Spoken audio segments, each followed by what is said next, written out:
Toño, hablábamos, ¿no? Cómo han cambiado los tiempos, cómo cambia la vida. Es Antonio Freire que nos está acompañando, haciendo con nosotros siempre con afecto.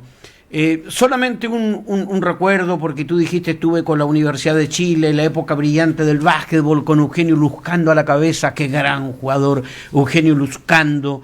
Pero cuando tú recordabas el Campeonato Mundial del 62 y lo gigante que era en aquellos tiempos la televisión mexicana, nunca voy a olvidar un hecho que tengo grabado hasta el día de hoy y que posteriormente pude compartir con él en muchas oportunidades en Chile y en el extranjero. Estoy hablando de Lucho Gatica.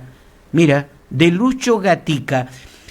Estuvo en Chile y yo tuve la oportunidad de conocerlo, de entrevistarlo en el Campeonato Mundial del 62 y vino con Mapita Cortés, que en aquel tiempo era su señora, estaban no hace mucho tiempo casados en aquella época. Entonces cuando tú hablas de la televisión mexicana es porque una cantidad de cámaras había frente a Lucho Gatica, que era ya un triunfador absoluto en México, Toño, para el Mundial del 62. Llena de anécdotas con Lucho, igual que con Arturo. Indudablemente todos tenemos muchas cosas que contar. Yo hasta última hora, él me enviaba tarjetas de turismo de distintas partes del mundo donde estaba. Así es que el afecto es muy grande, lo acompañé muchas veces. Me invitaba al Sheraton para que conversáramos y me decía, ¿por qué puedo conversar contigo?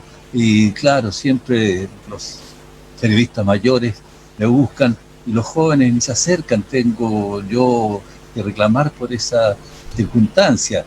Entonces creo que fue verdaderamente una figura mundial, y bueno, merece todo el reconocimiento. Y yo creo que todavía estamos cortos, todavía no tenemos conciencia bien clara del peso que tuvo Lucho en el mundo artístico en general. Así es que indudablemente me uno a tus recuerdos y efectivamente fue así. Ahora, volviendo a la cosa que de actualidad que tú me planteabas antes, de cómo nos insertamos nosotros en este mundo de pandemia, los mayores. Tú sabes que justamente todos hemos tenido meses para reflexionar en una actividad que inesperada. Jamás nosotros creímos que, digamos, especialmente los mayores, que nos iba a tocar terminar, porque uno tiene que ser muy honesto cuando está hablando al público, cuando está hablando al oyente, que iba a terminar nuestros días enfrentando una situación de esta naturaleza. Entonces uno la mira con un sentido histórico. Yo creo que sencillamente se está cerrando un ciclo que tiene que ver con todas aquellas cosas que recién estábamos comentando, que había noche, que había esto, que había orquesta, que había otra cultura, en fin. Eso se acabó. De aquí para adelante, de lo único que estoy seguro es que va a mandar la tecnología, pero no sé lo que va a ocurrir en cuanto al mundo cotidiano de las personas.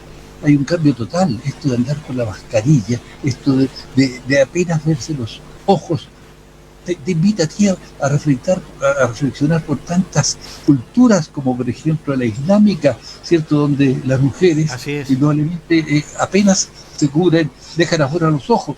Entonces yo creo que este ciclo a nosotros no nos pilló sin preparación. El joven está indudablemente es dueño de esta situación. El joven maneja todos los elementos tecnológicos con una naturalidad, nace con ellos. Entonces para nosotros mayores es bastante difícil incorporarlo. ¿Qué va a ocurrir más allá cuando termine este ciclo? Porque en algún momento la pandemia tendrá que mandarse cambiando. Ojalá. O llegará la vacuna, Toño, ¿no? Claro, cuando digo que se mande cambiar es porque una vacuna la va a sacar de la cancha, es lo que esperamos todos, ¿no? Pero ¿qué va a ocurrir después? ¿Qué es lo que va a quedar? Indudablemente nosotros estamos haciendo los últimos goles, ahora que estamos conversando vía red, entonces yo creo que es un mundo completamente distinto y que uno tiene que, bueno, sentirse feliz, realizado por lo que le tocó vivir, que creemos que para nosotros no fue una realidad es verdaderamente maravillosa, estimulante, con otros valores. Es un lujo compartir siempre con afecto con un maestro de las comunicaciones, también agregado cultural, ¿no?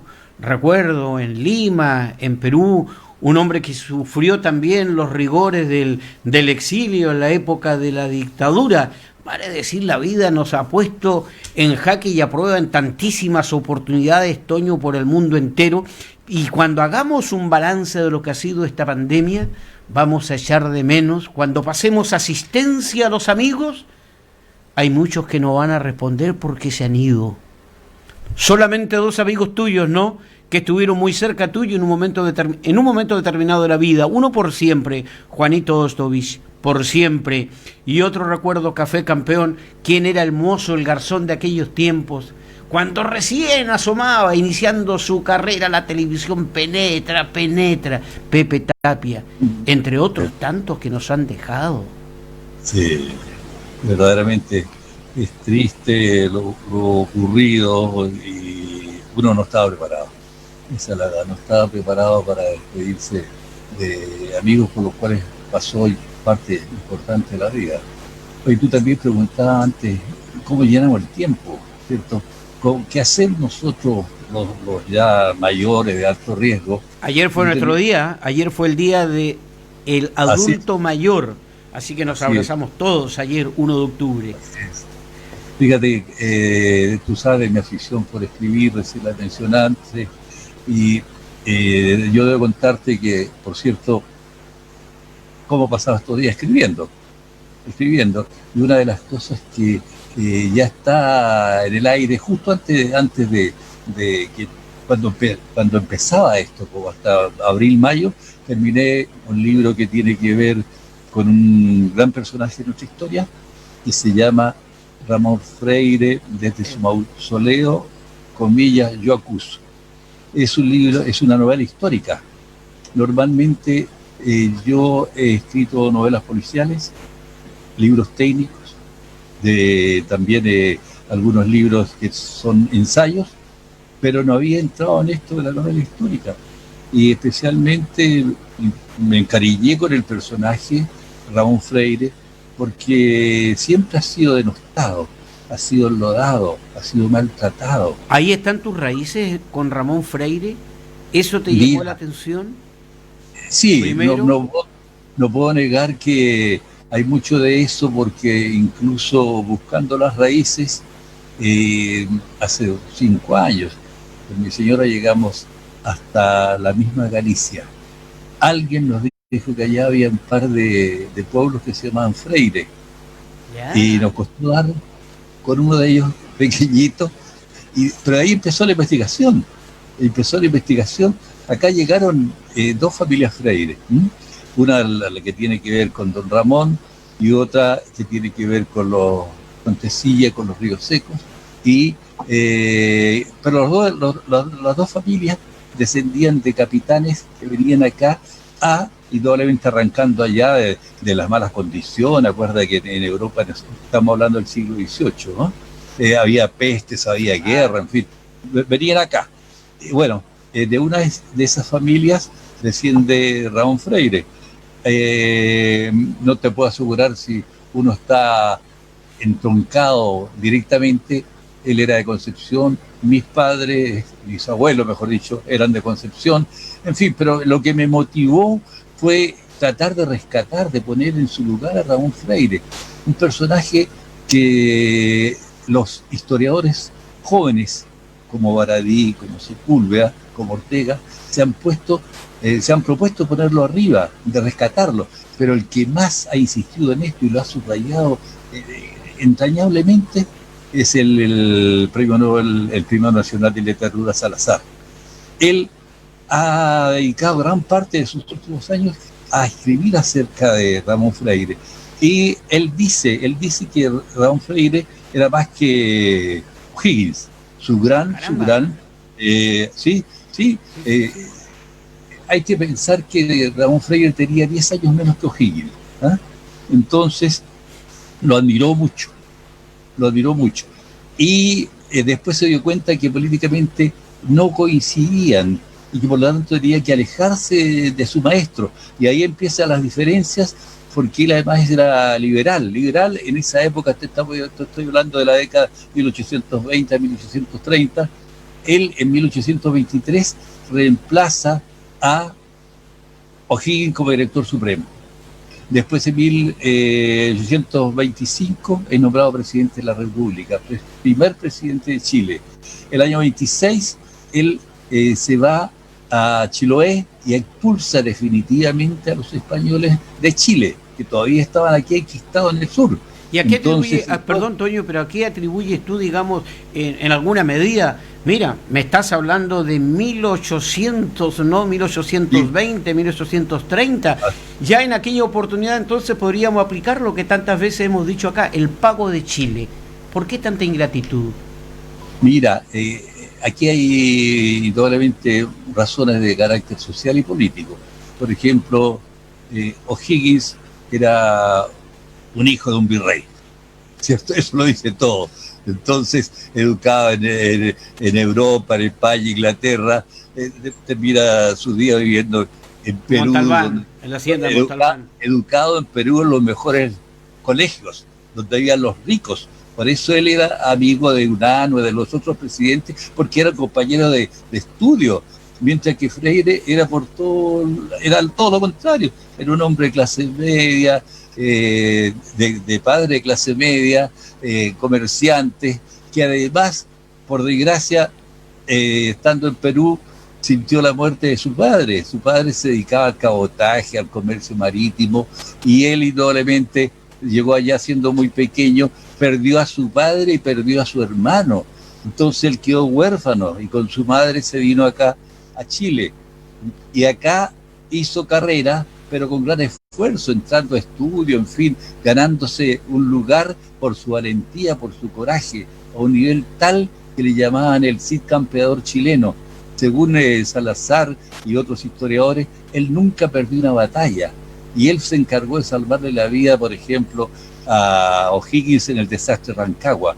Con sus caballerizas, con sus regimientos, se puso delante y lo sacó a Rancagua, y así se salva y termina el desastre de Rancagua. En la batalla de las Tres Acequias también es él el que salva a O'Higgins de todas las cosas, pero de todos los problemas bélicos, ¿no? Pero además él, siendo director supremo, tiene grandes acciones. Por ejemplo, es la primera persona que crea un lugar, un estrado, un balcón para que las mujeres, te estamos hablando de 1825, como tú decías, asistieran a las sesiones, porque él decía que tenían todo el derecho y a irse preparando. Él es el primero que también se preocupa de crear escuelas públicas. De la misma manera, él se preocupa de la esclavitud y dicta el decreto que dice que nunca más acá en Chile habrá esclavos. Además, él se echa encima a las iglesias porque empieza a cobrarles, ¿ah? Y lo peor de todo es que también se echa encima a Portales, que Portales se enriqueció con la aduana cuando se le da la concesión y todo este tipo de cosas. Entonces, el Partido Conservador lo odiaba, y él después tiene la obra inmensa, destacada en muchas batallas. Entonces, lo lógico, después lo destierran. Cuando tiene que enfrentar la batalla del CAI, la pierde, ahí es la gran derrota que tiene. Lo condenan a muerte. Y después eso se lo cambian por el destierro a Perú. Ahí está un tiempo, y después de ahí mismo tiene que huir, arrancar hacia Australia, y de Australia se va a Tahití, y en Tahití, bueno, ya empieza a cambiar un poco la situación. Él era un hombre que hablaba idiomas, y tiene un gran romance con la reina Pomaré, que era la reina de ese lugar, ¿eh? De Tahití. Entonces es una vida llena de aventuras, y eso es lo que me llena de aventuras y de logros. ¿Cómo se llama el libro, Toño? El libro se llama... ¿Tiene título el libro, la obra, la última tuya? Está en Amazon, arriba, Ramón Freire, desde su mausoleo, Yo Acuso, porque él en este caso soy yo el que lo estoy interpretando, ¿cierto? Que le estoy dando la posibilidad, acusa a diferentes y más de 20 instituciones, por ejemplo, museos, bibliotecas, logias. Él era masón, igual que O'Higgins, ¿ah? Pero sin embargo también diferencias, archivos que nunca se han dado el trabajo de investigar su obra y de colocarlo en el pedestal que merece. Es tanto así que tú ves que en la Plaza Constitución hay un gran monumento, la llama y todas estas cosas dedicadas a O'Higgins. Una cuadra más allá, frente a Entel, me di el trabajo, que uno tiene que reportarlo como corresponde, hay una escultura, un monumento de O'Higgins, tapado por los árboles y lleno de mugre, de fecas y de perros que hacen sus necesidades y también de carpas.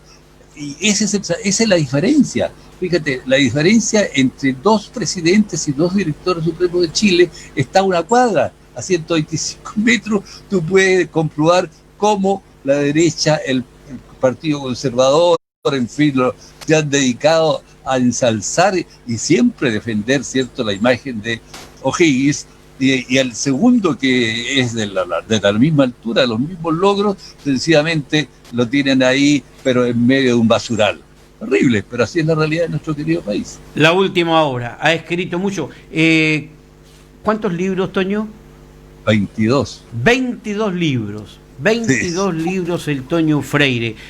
Un apasionado, evidentemente, de la cultura, del arte. Cubrió por muchos años el espectáculo, un amigo entrañable. Yo te quiero agradecer, Toño. Mira, nos falta hablar de la vida. Hay ambiente. Un recuerdo para Racatán, para nuestro querido Racatán, ¿no? Uy. Tú perteneciste a esa época fantástica, Racatán, Guillermo Zurita Borja, ¿no? Sí, Lucho Fuenzalida. Lucho Fuenzalida. ¿Cuántos años compartiste con esa camada de notables periodistas? Mira, yo empecé en esto cuando estaba estudiando periodismo, desde 1956 a 1959 en la Escuela de Periodismo. Entonces me acerqué a este grupo y con ellos empecé a conocer la vida nocturna, esa es la verdad. Y nos falta Cañón Alonso, y no hemos incorporado al Cañón, ¿no? Café así Campeón, es. Cañón Alonso. Toño, ¿sí? Con Racatán tengo 4 libros policiales, y el último, que no lo he presentado todavía en sociedad, ya está escrito, ya está hecho todo, está ahí, impreso incluso. Se llama, porque esa noche es la historia de la bohema a la que yo me he dedicado, aparte de las cosas históricas, los ensayos, en fin. Se llama Mis Putaendo se fue para el cielo.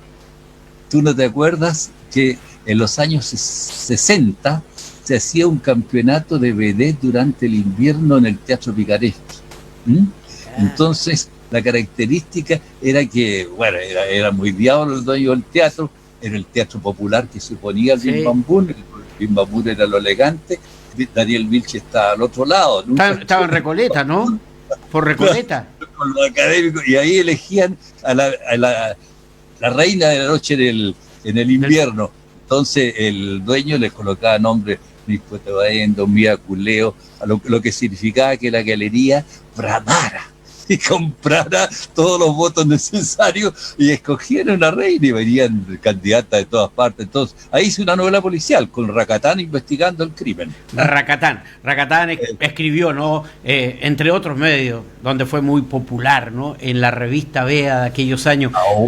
¿Verdad? Toño, te quiero agradecer, mira, porque el tiempo nos ha pillado, nos ha sorprendido. Estamos aquí hace exactamente 25 minutos, Toño. Hace 25 minutos en toque de queda. Comenzó a las 20 horas el toque de queda en la región de Magallanes a partir de hoy. Te imaginarás tú cómo está de estresada esta región de Magallanes con esta pandemia que a todos nos tienes encerrado y con una gran incertidumbre. Cuídate, Toño, mi cariño, mi afecto de siempre, siempre con afecto, Toño, el recuerdo de todos los días. Hasta la próxima. Gracias, recíproco, de la misma manera, y que luego se levante todo este mal, este drama y, por cierto, especialmente para los amigos de Magallanes. Gracias, Toñito. Hasta siempre. Hasta la vista. Un maestro de maestros ha estado con nosotros esta noche. De verdad es un privilegio, un lujo, poder tener en Siempre con Afecto a un hombre de la categoría, de la estatura, de la profundidad de Antonio Freire, profesor universitario, periodista, escritor, un hombre del deporte, del espectáculo, de las artes y la cultura. Nos tenemos que ir, nos vamos. Pero esta noche, dentro de 1 hora y media más, nos vamos a reencontrar. Yo me quedo acá porque voy a recibir a dos amigos muy queridos. Gracias por venir. Gracias por venir, gracias por estar. Luego a las 10 de la noche aquí en Polar Comunicaciones. Hasta entonces, gracias. Que tengan un lindo fin de semana. Todos a cuidarse, por favor. Por piedad yo se lo pido. Nos vamos con Iyapu. Buenas tardes.